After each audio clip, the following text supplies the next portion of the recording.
ঢাকা ১২ আসনের সংসদ সদস্য সাইফুল আলম খান মিলনের আহ্বানে পাইকারি বাজারের নিত্য প্রয়োজনীয় প্রায় সব পণ্যের দাম কমিয়েছেন কারওয়ান বাজারের ব্যবসায়ীরা।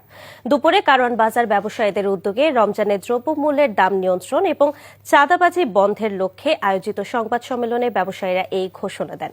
এ সময় ব্যবসায়ীরা চাঁদাবাজির কারণে নিত্য প্রয়োজনীয় পণ্যের দাম বেড়ে যায় বলে অভিযোগ করেন। পরে ঢাকা ১২ আসনের সংসদ সদস্য সাইফুল আলম খান মিলন বলেন, চাঁদাবাজি করলে কাউকে ছাড় দেওয়া হবে না।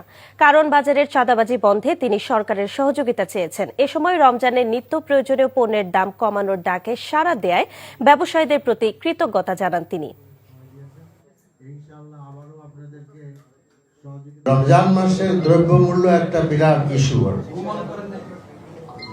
ইস্যু এবং আমরা সকলেই এটার ভুক্তভোগী এবং মানুষের একটা আকাঙ্ক্ষা যে ব্যবসায়ী ভাইদের আহ্বান জানাচ্ছি যে মাহে রমজান উপলক্ষে তারা বিভিন্ন পণ্যের ছাড় দিবেন।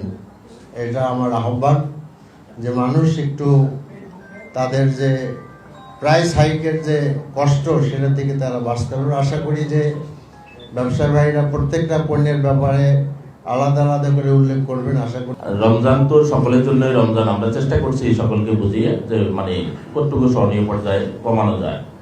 এখন একজন উপরে চাপিয়ে দিলে তো হবে না, যতটুকু সম্ভব হয়েছে ওনারা ওটুকুই করছেন।